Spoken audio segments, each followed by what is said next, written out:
자영업자 소상공인이 줄폐업 내지는 무더기 폐업한다는 이야기는 벌써 여러분들에게 여러 번 전달을 드렸습니다. 지금 현재도 말입니다. 소상공인이나 자영업자들은요 계속 파업을 하고 있으니까요. 그런데 소상공인이나 자영업자들이 돈을 빌리는 곳이 있어요. 예, 뭐 1금융권이나 2금융권을 가면 잘 안 빌려주니까 아무래도 정책금융 쪽에 갈 수밖에 없거든요. 실제 정책금융 중에 말입니다. 가장 핵심적인 수단이 지역의 신용보정재단입니다. 예, 지역이 신용보정재단, 다시 말해서 지역 신보에서 보정을 득하면요 1금융권에서 대출을 해주거든요. 예, 대신에 그 소상공인이나 자영업자가 못 갚을 때는 그 지역 신보가 대신 갚는 거죠. 대신. 그래서 많은 자영업자나 소상공인들은요 지역 신용보정재단을 많이 활용합니다. 그런데 문제는요 여기 말입니다. 대위 변제율이 장난 아닙니다. 다시 말해서 자영업자나 소상공인이 못 갚아서 그죠? 대신 갚아주는 것이 장난이 아닙니다. 엄청납니다. 여러분 이거 한번 보세요. 대위 변제율이 3%예요. 3%. 이게 퍼센트로 보니까 3% 이러니까 이게 크게 안 보이시죠? 그런데 이 3%는요. 어마어마한 숫자입니다. 추세선으로 보면 말입니다. 글로벌 금융위기 때하고 똑같습니다. 2012년 2008년 9월 15일 날 리먼 브러더스 사태가 터져서 9년, 10년, 12년이 최악이었거든요. 그때도.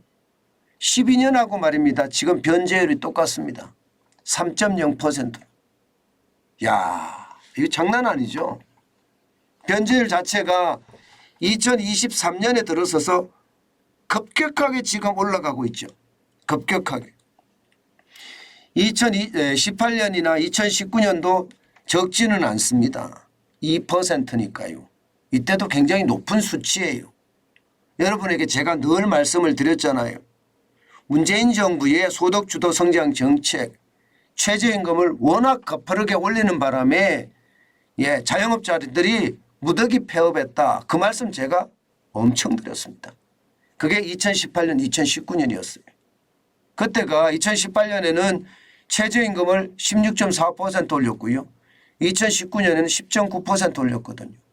완전히 미쳤었어요. 미쳤었어요. 세상에 그럴 수가 없다고 생각을 합니다. 예, 그걸 국가 운영이라고 했으니 자영업자들이 소상공인들이 무더기로 폐업할 수밖에 없었죠. 게다가 말입니다. 코로나19가 터지고 나서 통제 방역이 계속 되는 바람에 여러분 이게 자영업자들은 더 고난의 길을 걷기 시작합니다. 사실 대위 변제율이 2020년에 1.1%, 21년에 1.0%, 22년에 1.1% 떨어진 이유는 딱 하나거든요. 딱 하나. 대출 만기 연장. 대출 만기 연장을 해줬으니까 안 망하는 거예요. 예, 그냥 계속 버티는 거예요. 그런데 문제는 지금도 대출 만기 연장 상태거든요. 그런데 3%까지 올라갔다는 것은요. 이게 굉장히 큰 위기가 지금 몰려왔다는 이야기입니다. 게다가 대위 변제 금액도 지금 지역신용보정재단에서는 감당하기 어려운 금액으로 점점 가고 있습니다. 자, 여러분 보시다시피 2018년에는요. 대위 변제액이 3,849억이었습니다. 그리고 2019년에는 4,529억이요. 심지어 2022년 작년입니다. 5,076억 원입니다. 그런데 올해 보세요. 올해. 올해 지금 시간이 얼마나 지났습니까? 지금 얼마 지나지도 않았습니다. 예, 현재 말입니다. 4월 말까지 보면 4,313억 원입니다. 4,313억 원. 이것을 말입니다. 2022년에 대비해 보면 2022년 총액의 거의 85%에 육박하는 수치입니다. 문제는 4월 말이잖아요. 예, 이대로 연말까지 늘어나면 여기는 어디까지 갈까요? 1조가 넘어갈 겁니다. 1조. 1조가 넘어가면요. 예, 이 지역신용보정재단에서는요. 이제 셧다운을 할 수밖에 없습니다. 정부가 돈을 더 태우지 않는 한 무조건 셧다운입니다. 예, 그렇다고 계속해서 돈을 태울 수 있느냐? 쉽지 않습니다. 예, 정부 재정도 지금 빡빡하거든요. 셧다운이 되게는 안 놔두겠지만 셧다운이 될 가능성은 굉장히 높아진다는 이야기입니다. 여러분, 이렇게 되면 말입니다. 지금 자영업자들이나 소상공인들은 돈 빌릴 것이 없어지게 됩니다. 셧다운이 되면. 그만큼 말입니다. 심각해진다는 뜻이에요. 실제로도 말입니다. 자영업자나 소상공인은요. 지금 여러분 보시다시피 정부 정책 자금에 의지하고 있습니다. 55.4%가 의지하고 있거든요. 저도 자영업자잖아요. 돈 안 빌려줍니다. 신용 능력이 어떻게 됐든 자영업자라는 사실 하나만으로 돈 안 빌려줍니다. 예, 그러면 정부 정책 자금에 기댈 수밖에 없는데 이거 굉장히 충격이죠. 진짜 충격이죠. 예, 지금 자영업자들을 돈 빌려는 게 제1금융권은 15%밖에 안 돼요. 제2금융권은 11.5%고요. 친인척한테 7.5%고요. 카드 대출 6.7%, 심지어 대부분이나 사채도 1.1%인데 제일 중요한 건 정부 정책 자금인데 정부 정책 자금을 빌릴 수가 없으면 이게 난리가 난다는 이야기가 되는 거잖아요. 그렇다고 정부 정책 자금을 계속해서 빌려줄 수도 없죠. 왜냐하면 이 3% 이렇게 말입니다. 예, 상황이 악화된다는 것은 지금 말입니다. 예, 자영업자들에게 최악의 고통을 선물할 수도 있다는 뜻이에요. 게다가 말입니다. 예, 이 대위 보증 금액 자체도 보면 굉장히 많습니다. 이게 여러분 이제는요 웬만해서는 지역신용보정재단의 보증을 받아오라 하는 게 많잖아요. 그렇기 때문에 보증 규모가 2017년에 19조 2천억 원이었던 것이 2022년에는 46조 2천억 원입니다. 엄청나죠. 여기서 여러분 잘 보시면 2019년과 2020년 사이에 보증액이 굉장히 늘어나죠. 이게 말입니다. 예, 정책 자금을 정부가 뿌린 거예요. 예, 2019년까지만 하더라도 23조 정도 됐던 것이 지금 2020년에는 갑자기 39조 4천억 원으로 늘어나잖아요. 이게 정책 자금을 뿌린 거거든요. 정책 자금. 예, 정책 자금을 뿌린 거예요. 그런데 정책 자금은 지금 갚으라고 이야기도 안 합니다. 그런데도 불구하고 지금 변제율이 3.0% 글로벌 금융 위기하고 같아졌다는 것은요. 이대로 가면요. 이 변제율이 5%를 넘어설 거라는 것도 시장의 예측입니다. 시장의 예측. 당장 말입니다. 내년까지는 뭐 5%까지 안 가겠지만 2025년 후년에는요. 5.1%까지 넘어설 거라는 것이 지금 지역 신보들의 어떤 이야기입니다. 심각하죠. 진짜 심각합니다. 더 심각한 게 있습니다. 더 심각한 게 있습니다. 이거요. 말이 3%죠.